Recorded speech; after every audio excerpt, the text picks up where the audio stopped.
All right, we're back. This time, this is the last fight that I have had. My most recent one that was in March. This was kickboxing. This is my most recent fight before June. So let's take a little look. A little bit of context for this one. I was not working this winter. I do landscaping, and so I was laid off for winter. So I've been spending all these winter months training in the mornings and the afternoons, just pretty much the whole time. And so after my fight in February, I was a little bit upset that I lost. Big surprise. And so I told coach, like, I want to get back in there. I want to get back in there. And nothing really came up. Like, just nothing came up. And so it was a month had passed, and I was like, all right, whatever. Oh, the June's coming up, is what it is. So, it's a Wednesday. I finish up with jiu-jitsu in the morning. It's lunchtime. I'm like, hey, I got Wendy's rewards. I'm gonna go get some chicken nuggets. So I go and I get a 30-piece and fries. And I'm sitting there eating my lunch, and coach texts me, can you make 180 this weekend? No. No, I cannot make 180, sir. So he messages me back, can you make 85? I'm like, of course I can make 85. I'm only like 193 right now. So, yeah, with less than 3 days notice, I roll up, make weight. My opponent didn't even make weight. Like, I made weight at 185. He was 188. I don't even understand how that happens. You wanted at 180 and then you can't make 85? How's that work? But I don't really hold that against him. I hold it against his coach. So yeah, let's see how this. I stopped the recording to do this. All right. So really, it was important to me for this fight was just don't overthrow. Really, just stay composed and just, yeah, stay composed. Oh, that I couldn't believe it. I landed that too, and I watched his eyes roll into the back of his head as he moved back, and then right there, I watched the eyes start to go white. I was really in disbelief. I was like, oh, wait, I can hit him hard, and these gloves are huge. Actually, let me go back. That kick right there. I got a deep bone bruise. Still dealing with that right now. It's kind of annoying. It's like stuff that I can work through, but golly, does it hurt. I was really in a bladed stance and heavy on that front leg. I shouldn't have done that. But yeah, I'm not cutting off the cage very well. You'll see that I'm constantly circling to the left, but I should be circling out to the right so that way I can keep him against the cage. And that's why he's able to escape.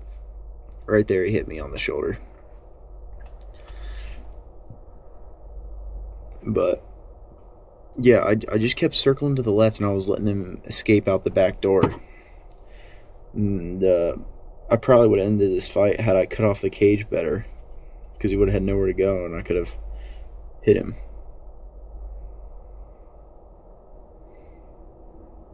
I guess, whatever. Yeah, just switch stances. I mean, those didn't land hard, but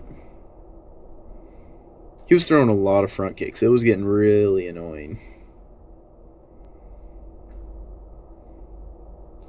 Boom. Oh, that was a good punch. Oh, yeah. These gloves, like, they were only 12 ounces, but, like, it was like they were made of memory foam. Oh, I got a bloody nose right in the last little section right there. But these gloves, like, it was literally like I had memory foam on. They're bigger than my 16-ounce gloves that I have from Fairtex. Like, those are huge. They actually landed pretty good. I mean, I literally just was throwing bull crap out. I was like, I don't know, just throw this. Boom. But I don't know, like I didn't get really hit with any punches that I was like, ugh, or even kicks. I was just getting annoyed because he wasn't letting me cross the void and punch him. uh, Old Dave Miller, we got the dad. Dad's in there on the left side, and then Master Gerber. This is the first time he actually cornered me. I was very happy, but because of how short notice it was, like literally, it was me, my dad, my little brother, and coach. That's all of the people that we had to go out for this. Got a decent little nosebleed going there, bud. Oh no. Yeah. All right. Just skip ahead a little bit because they get the doctor in here to clean up his nose.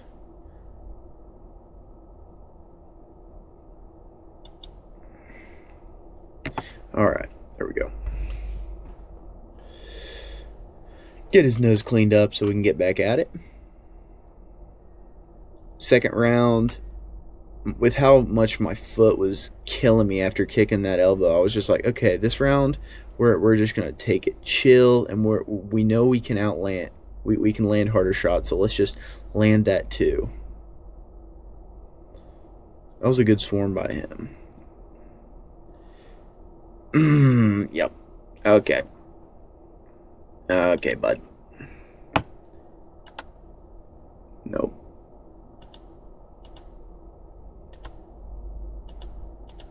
Yeah, okay, so that's illegal in kickboxing, for those of you that don't know. Push kicks to the knee are legal in AMI and MMA, but they are not legal in kickboxing. And I was very upset with this because after he kicked it, the ref, first off, didn't give me any time or anything. And as I was walking forward, after I get back going, my knee was popping out. So the rest of the fight is just me like, oh, what is this? What is this? Why is my knee like this right now? He's back to bleeding. But yeah, I was livid. I was like, dude, good punch, uppercut.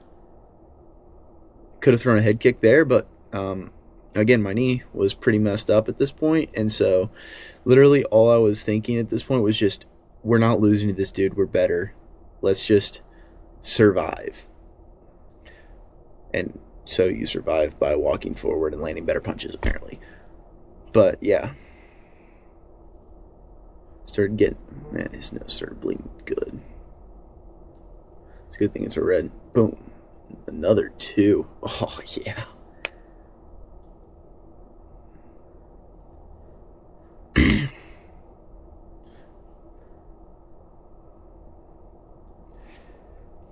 I don't know, like, I understand some people get really bloody noses, because I'm one of those people, and so I'm not exactly sure how much of this blood is actual, like, damage, and how much is just, he's got a leaky nose. I think in that round, I don't know, man. At the beginning, it's just, yeah, I'm sitting in that corner just like, oh, my knee is messed up, dude. I'm literally just like, what am I gonna do?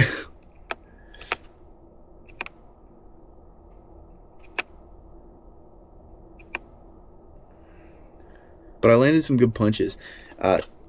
Coach has started calling me One Punch Man because in that second round he is screaming at me to throw combinations, and I did not throw any combinations. I was out there and I was going, huh, huh, huh, and then occasionally, huh, huh. But yeah, we need to throw more combinations. We've been working on it. We've been cooking up in the lab a little bit. We've been cooking up in the lab, but oh my gosh, this last round, my coach is like, just go out there and finish it quick, and I'm like, yes sir. So at this point, it's just literally don't make it worse, because I've won the first 2 rounds. Boom, boom. Oh, yeah, I got a little cut on his cheek. So I got a bit of damage.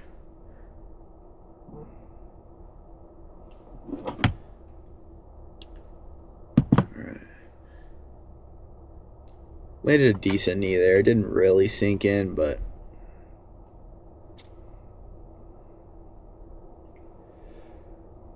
just I need to cross the void better. That is something that I need to work on. Instead of just walking across the void, I need to actually set it up. I'm doing a better job at cutting off the cage. That was a good body shot. I don't know, that just pushed me off balance. This didn't hurt me at all, but people were screaming like, oh my gosh, he's cooked.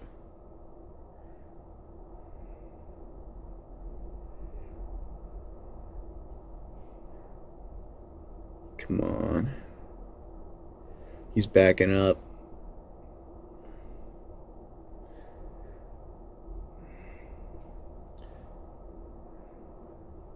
Boom. Oh, yeah. Hurt him with that. People are saying that knee hit him in the head. It felt like I hit his gloves because I obviously am not, like, it's illegal to knee in the head. I'm not trying to knee him in the head, but he like curled up in a ball, and I was like, I'm just gonna try to get the knee him in the stomach. Yeah, the ref had been trying to stop the fight. At the end of the second, he was trying to stop it, but his corner was like, nah, he's good. No, he's not. Yeah, look at that. We landed a nice cut right there. But yeah. But yeah, I mean, look at that face, man. I damaged him with these fat gloves on. Oh, that felt so good, especially after losing in February. Man, I was amped. I was so happy to get that done. And was it really it was a TKO, not a KO, obviously. Like, I don't really consider it like a knockout, but like it's not about the knockout. It's about me going out there and basically pitching a shutout against this dude. Like, he landed an illegal kick, and that's like the only other damage that ended up lasting was me kicking him hurt. But other than that, just damage. And none of his punches that landed hurt. Like, just again, not the greatest finishing sequence, but we do the best with what we got. And I know people are saying that, man, it does look like I need him in the face, but I don't know. It didn't feel like it in the moment. And hey, who needs a knee? Yeah. I do hope that it wasn't actually a knee to the face and that it was to the stomach. But I guess I won't know unless I ask him. And I don't know if I'm ever going to see him again. But if I do, I'll be sure to ask him. But yeah, back in the win column, looked way better than my first fight. Way better. My first fight, I looked so bad. So, yeah, I mean, that's just another stepping stone, getting in there, learning little by little, and making improvements. Even in this win, there's a lot of stuff in there that I see that I need to improve on. I need to work on combinations. I need to work on my kicks. And that's what we've been working on. My first fight, it was a cardio, and it was pretty much everything. My second fight, I go in there, and I look better, but I tunnel visioned. I didn't make good decisions. Third fight, didn't throw combinations, didn't finish the fight as quickly as I could have, but we're slowly building. And that's really what this is about. Like, I plan on going pro, and if I want to go pro within the next 5 years, it's about seeing what we're doing good, making it better, and then taking what I'm doing poorly and fixing it. And that's what we've been working on, man. We've been working on not pulling people on top of ourselves. If we're on bottom and they're in full mount, how do we get out of this? Been working a lot on that. So, yeah, thanks for staying, guys, and hope you all have a great day, and I will see you guys in the next one.